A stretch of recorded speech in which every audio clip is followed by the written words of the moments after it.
साल 2026 जनवरी का तीसरा दिन ट्रंप के ऑर्डर पर अमेरिका ने वेनेजुएला पर कर दी बॉम्बार्डिंग।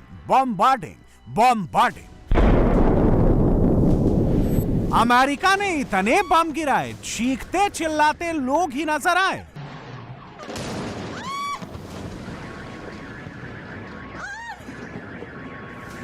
अमेरिकी अटैक हेलीकॉप्टर ने इतने गोले दागे, लोग जान बचाकर भागे।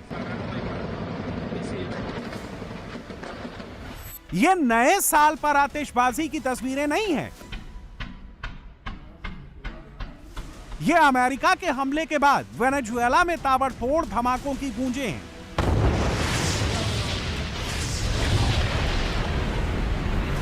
अमेरिका ने सिर्फ वेनेजुएला के मिलिट्री ठिकानों पर हमला नहीं किया,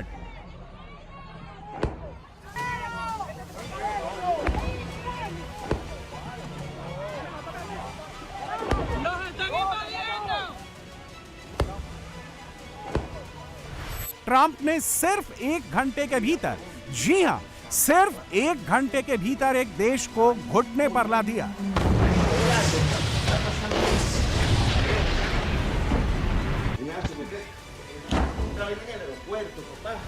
वेनेजुएला के लोकल टाइम के मुताबिक हमला रात के करीब 2 बजे शुरू हुआ।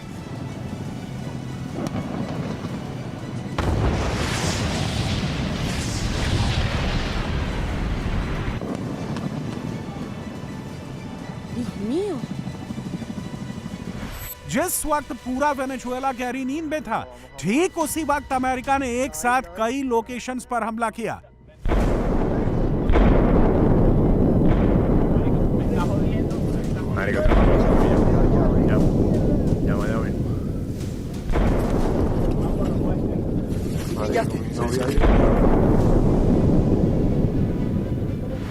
और यह अटैक ऐसा था कि वेनेजुएला के राष्ट्रपति को सोचने समझने तक का मौका नहीं मिला।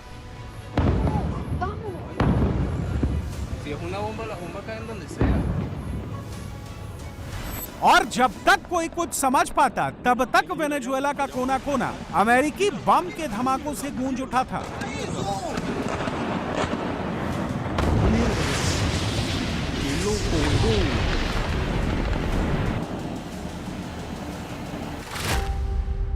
अमेरिका ने हमला कहां कहां किया, यह इस नक्शे से समझिए। मार्काइबो, वेलेंसिया, काराकस, आर्शिला आइलैंड, एल लिब्राटाडोर, इन तमाम लोकेशंस पर वेनेजुएला के मिलिट्री बेसेस को टारगेट किया गया। उसकी नौसेना को टारगेट किया गया। वेनेजुएला की एयरफोर्स और उसकी लैंड फोर्सेस को टारगेट किया गया। ट्रंप ने अपनी फोर्स को क्लियर इंस्ट्रक्शन दिए थे कि वेनेजुएला पर ऐसा सरप्राइज हमला करो कि उसे संभलने का मौका तक ना मिले। इसीलिए वेनेजुएला के डिफेंस मिनिस्टर को भी टारगेट किया गया।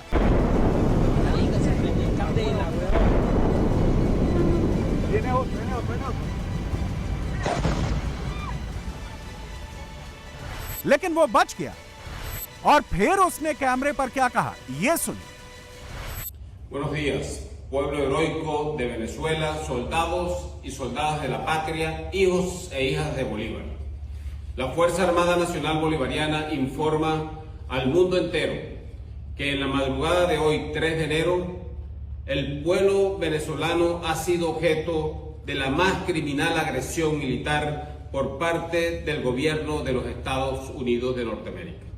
Hasta el momento, la barbarie de las fuerzas invasoras que han profanado nuestro suelo sagrado en las localidades de Fuerte Tiuna, Caracas, los estados Miranda, Aragua y La Guaira, llegando a impactar con sus misiles y cohetes disparados desde sus helicópteros de combate en urbanismos de población civil, para lo cual estamos ya levantando la información referente a heridos y muertos. Frente a este ataque ruin y cobarde que amenaza la paz y estabilidad de la región, elevamos la más contundente denuncia ante la comunidad internacional y todos los organismos multilaterales para que se condene al gobierno norteamericano por la flagrante violación de la Carta de las Naciones Unidas y del derecho internacional.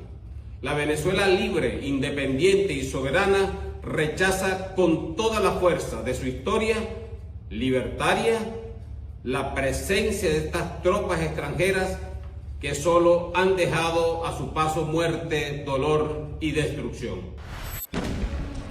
लेकिन Venezuela पर America के हमले में एक जबरदस्त twist है, जबरदस्त plot है, क्योंकि ट्रंप ने सिर्फ बमों से हमला कराया। मामला इतना नहीं है, इससे कहीं आगे का है।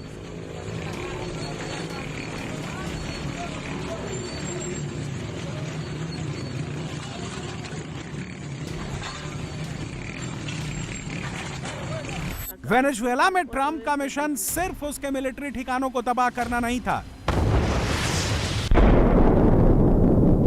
ट्रंप का प्लान तो कुछ और ही था। हमला तो सिर्फ उस प्लान को कामयाब बनाने का जरिया था।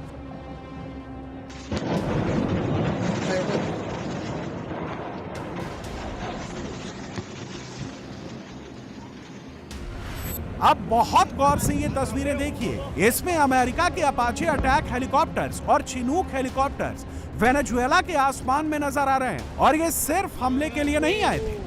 ¡Qué locura! Mocaí, Mocaí.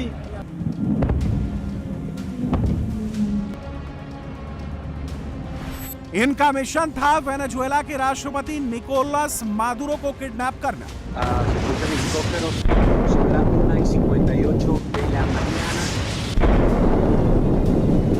और ट्रंप ने इस टास्क को पूरा करने की जिम्मेदारी यूएस आर्मी की डेल्टा स्पेशल फोर्स को दिया। क्या है ये डेल्टा स्पेशल फोर्स? अमेरिकी सेना की डेल्टा फोर्स वहां की टॉप स्पेशल मिशन यूनिट है।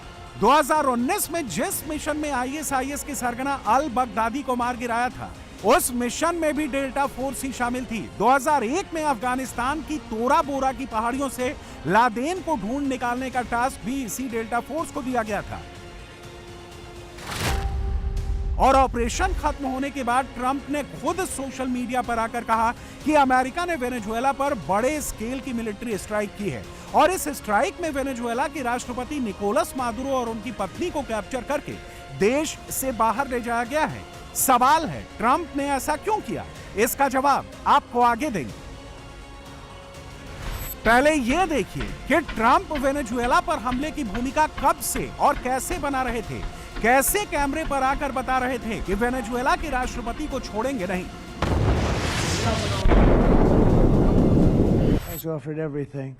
He's offered everything. You're right. You know why?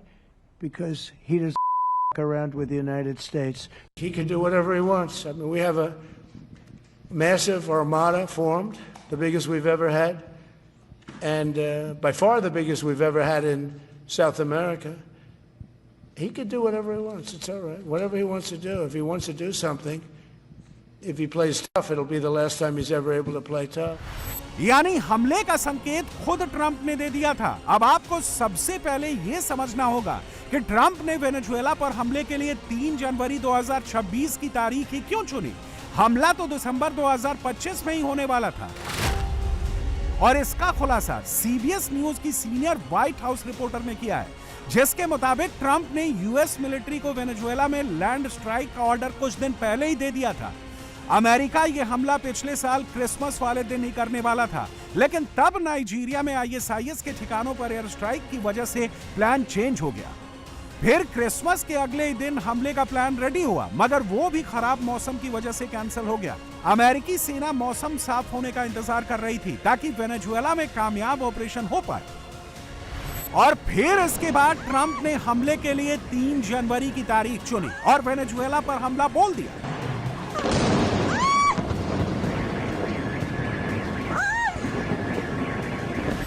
America can do anything they want. Trump can do anything they want. They have intention or no intention, aim or principle, objective, it doesn't matter. It just feel like them because they don't like Maduro. They don't like the leftist government. Well, it was no surprise. He had been threatening, and this is not the first time he had threatened. You see, when he was president for the first time, at that time also he had threatened Venezuela. He had he tried operations to change the regime. There was even mercenary attack. The mercenaries went. केसरिया से मन जो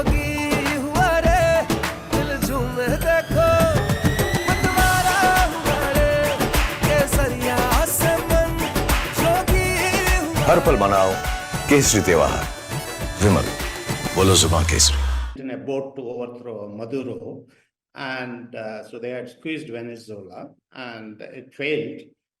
But this time he has gone more. He has sent the warships, and he has authorized the CIA. So everyone is expecting this one, including Maduro. No surprise.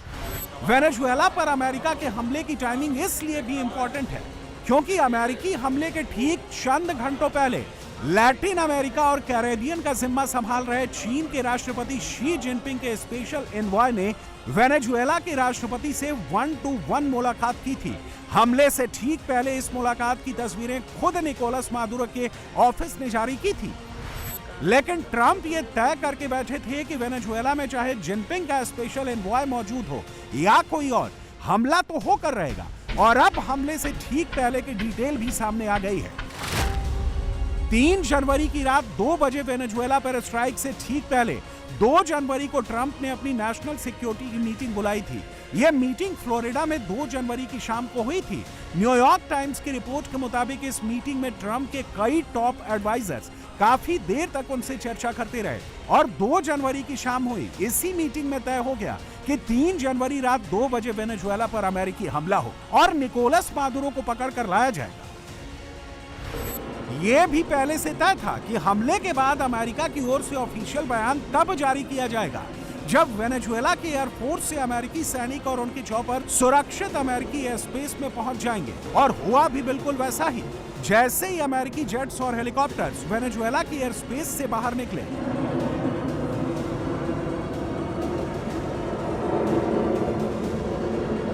Donald Trump ने truth social पर post करके बता दिया कि America ने ना सिर्फ हमला किया बल्कि निकोलस मादुरो को भी पकड़ लिया। राष्ट्रपति की क्या औकात है बताइए? एक इतने बड़े कंट्री का वो राष्ट्रपति है, चुना हुआ राष्ट्रपति है, और उसको अमेरिका जैसा देश जो कि दुनिया को मागा, मेक अमेरिका ग्रेट अगेन, यानी जो पूरे दुनिया को पाठ पढ़ाता है डेमोक्रेसी का, उसकी leadership just because of vested interest उसको उठा के ले जाती है। ये पूरे दुनिया को क्या मैसेज देना चाहता है अमेरिका? और सबसे बड़ी खराब बात यह है कि अगर इतने बड़े कंट्री का एक नेता बिजनेसमैन बन जाए या किसी बिजनेसमैन के पास इतनी बड़ी पावर आ जाए तो शायद ऐसा ही बिहेव करता है, और उससे 2026 में ट्रंप की इमेज गिरेगी। ट्रंप दुनिया में इतने फ्रंट एक साथ नहीं खोल सकते। ट्रंप ने जो फ्रंट खोला है, इतने सारे फ्रंट को ट्रंप कैसे हैंडल करेंगे, ये भी बड़ी सवालिया बात है। जिसकी लाठी उसकी भैंस, और इस समय लाठी चल रही है ट्रंप की पूरे वर्ल्ड के अंदर। ट्रंप का जो गेम है वो गेम एक दादा का गेम है कि जो मैं कहूंगा वो ही होगा। ट्रंप ऑपरेशन वेनेजुएला के तहत निकोलस मादुरो को अपने रास्ते से हटाना चाहते हैं और अपनी पपेट सरकार वहां बनाना चाहते हैं। लेकिन मादुरो का समर्थन करने वाले गुट ने मोर्चा संभाल लिया है। वेनेजुएला के अंदर ट्रंप की फैलाई आग, ट्रंप के गिराए बम के बाद बीच सड़क पर खून खराबा शुरू हो गया है। गोलियां ऐसे चल रही हैं मानो पटाखे चल रहे हो। अब सवाल है कि मादुरो को किडनैप करके वेनेजुएला से बाहर ले जाने के बाद ट्रंप किसके हाथ में वहां की कमान सौंपना चाहते हैं, और उसका जवाब आपकी स्क्रीन पर है। इनका नाम मारिया कोरिना मचाडो है। इन्हें वेनेजुएला की आयरन लेडी कहा जाता है। ये वही मारिया कोरिना मचाडो हैं जिन्हें वेनेजुएला में उनके संघर्ष के लिए 2025 का नोबेल शांति पुरस्कार दिया गया था।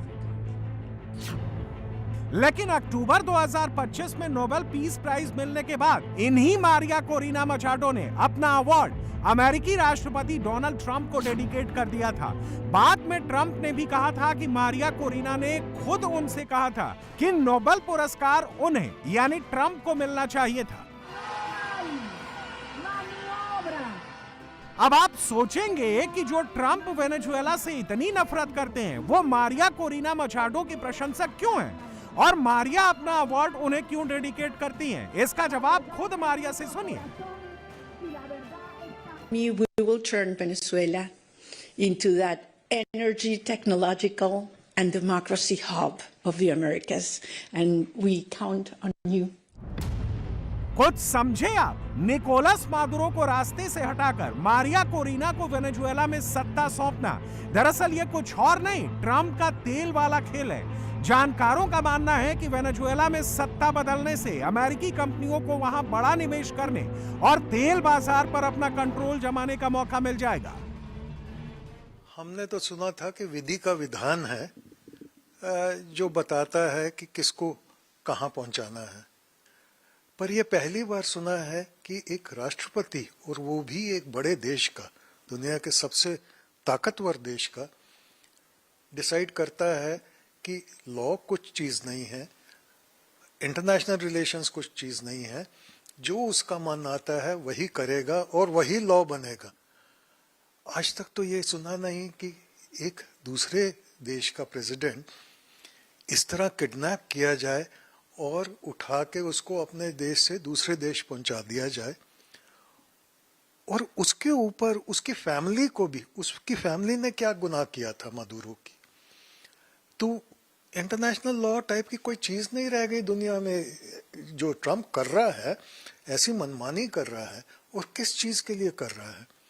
क्या वेनेजुएलन्स ने रिक्वेस्ट की थी, लोगों ने, उन्होंने कोई प्रोटेस्ट किया था? ऐसा तो कुछ नहीं लग रहा। या लैटिन अमेरिकन कंट्रीज ने सबने मिलकर दुआ की थी ट्रंप से? वैसा भी कुछ नहीं लग रहा। तो दुनिया एक ऐसे मोड पे पहुंच गई है कि जो ट्रंप कर रहा है, ये एग्जाम्पल हर कोई बुरी नीयत वाला नेता दुनिया का कर सकता है। और इसी तेल वाले खेल के चक्कर में ट्रंप ने वेनेजुएला पर हमला किया, मादुरो को किडनैप किया। वेनेजुएला इकलौता ऐसा देश नहीं है। 2025 में ट्रंप ने दुनिया के 7 देशों पर हमले किए। Syria, Iraq, Iran, Nigeria, Yemen, Somalia, कोई भी देश ट्रंप से नहीं बच पाया। और 2026 के जनवरी महीने के तीसरे ही दिन ट्रंप ने वेनेजुएला पर फिर से बम बरसा डाले। ट्रंप ने ऐसा क्यों किया, अब ये समझिए। इस विवाद का केंद्र बीते 3 दशकों से तेल रहा है। वेनेजुएला के पास दुनिया का सबसे बड़ा तेल भंडार है, जो कि इस दक्षिण अमेरिकी देश को जबरदस्त तौर पर समृद्ध करने की क्षमता रखता है। इसके अलावा वेनेजुएला में सोना और गैस के भी भंडार हैं। 1990 के दशक और इससे पहले तक वेनेजुएला की खुली अर्थव्यवस्था में अमेरिका की कंपनियां भी फायदा उठाया करती थी। ट्रंप का दावा है कि वेनेजुएला में अमेरिकी कंपनियों के तेल अधिकार अवैध रूप से छीन लिए थे। 1976 में वेनेजुएला की तत्कालीन सरकार ने पूरे तेल उद्योग का राष्ट्रीयकरण कर दिया था। इसका मतलब था कि विदेशी तेल कंपनियां, जिनमें ज्यादातर अमेरिकी कंपनियां थीं, जो दशकों से वहां तेल निकाल रही थीं, उनके सभी ऑपरेशंस और संपत्तियां वेनेजुएला की नई सरकारी कंपनी पेट्रोलियम डे वेनेजुएला के पास चली गई थी। ट्रंप वेनेजुएला के तेल भंडार को अभी भी अमेरिका का ही बताते हैं। ऊपर से ट्रंप का पारा इसलिए चढ़ गया क्योंकि निकोलस मादुरो ने अपनी सरकार में अपना ज्यादातर तेल चीन को बेचना शुरू कर दिया। ये जो ट्रंप ने वेनेजुएला पे स्ट्राइक की है, जो अपने हथियार बम फेंके हैं, वो साफ साफ दिखाते हैं कि लोभ जीता है पीस के मुनासिब बनिस्बत। पहले तो ट्रंप कहता था कि मैं नोबेल पीस प्राइज मेरे को मिलना चाहिए, कि सब जगह मैंने पीस करवा दी है। यहाँ तो वो तबाही करवा रहा है। वेनेजुएला में बहुत बड़े बड़े भंडार हैं, उसका रियल मोटिवेशन है जिसके लिए ट्रंप ने यहाँ अटैक किया है, क्योंकि और तो कोई रीजन लगता नहीं है कि क्यों इन्होंने अटैक किया है। वेनेजुएला ने यूएसए के खिलाफ कोई बात नहीं की। वेनेजुएला ड्रग्स नहीं स्मगल करता है इतने मात्रा में जैसे इक्वाडोर करता है। तो अगर ट्रंप को गुस्सा था ड्रग स्मगलिंग पे तो इक्वाडोर पे अटैक करता, पर किया, इक्वाडोर तो उसका मित्र है, पर किया है इन्होंने वेनेजुएला पे। तो ये काफी अफसोसनाक घटना हुई है जो पिछले कुछ घंटों में, और इसका असर क्या होगा ये तो आने वाला वक्त ही बताएगा। ट्रंप प्रशासन ये सहन नहीं कर पाया कि उसके पास के किसी देश में इतना बड़ा संसाधन हो और वो देश अमेरिका के दुश्मनों की मदद कर रहा हो। बस यही टर्निंग पॉइंट था, जिसके बाद ट्रंप ने ड्रग्स को बहाना बनाकर वेनेजुएला को घेरने वाले प्लान पर काम करना शुरू कर दिया। और जनवरी 2026 के तीसरे ही दिन वेनेजुएला पर हमला बोल दिया। ट्रम्प की बात कही, आप मैं सिर्फ एक ही चीज बताऊंगा, पीस प्राइज की तरफ तो नहीं जा रहे हैं वो, लेकिन वॉर का नोबेल प्राइज जरूर उनको मिलना चाहिए। उस हिसाब से ही उनका कार्रवाई हो रही है। और कहानी पूरी की पूरी वेनेजुएला में तेल की है, तेल के अलावा और कोई कहानी नहीं है, बाकी सब बहाना है। चलिए, तेल का खेल है पूरा का पूरा। मदुरो ने डाइवर्सिफाई कर दिया, उसने चीन को ज्यादा तेल देना शुरू कर दिया। अब अमेरिकी इसने जीता है इलेक्शन तेल कंपनियों के और आर्म कंपनियों के पैसे पे। ठीक है, अगर वो उनको डिलीवर नहीं करता है तो उसको अगले इलेक्शन में जो मिड टर्म इलेक्शन होना है उसकी जान निकल जाएगी, उसी में वो हार जाएगा। जिस दिन वो हारा, डेमोक्रेट उसका वो कर देंगे, उसको इम्पीच कर देंगे। तो ये डर उसको सता रहा है। तो उसने, और ये बिल्कुल मेरे को पैनलिस्ट ने भी बताया कि एप्स्टीन फाइल में दिक्कत हो रही है, उसको इंटरनल दिक्कत हो रही है, रेटिंग डाउन जा रही है। ऐसे अभी वो दिखा सकता है कि जी मैं दादा हूं और मैं दादागिरी कर रहा हूं। ये सब बात करते हैं युद्ध आगे ले जाने की। ट्रंप साहब आए थे जनवरी के अंदर, उन्होंने क्या बोला? हम शांति के दूत हैं। आपको कहीं शांति दिख रही है? वो अशांति के दूत है, शांति के दूत नहीं है। और सबसे बड़ी बात आ जाती है यहां पे, जैसे कि सारे मेरे को पैनलिस्ट कह रहे थे सब तेल का चक्कर है और वो सब है, बिल्कुल सही कह रहे हैं। लेकिन ट्रंप के मन में क्या है? एक समय में ना 1823 में एक मुनरो डॉक्ट्रिन होती थी।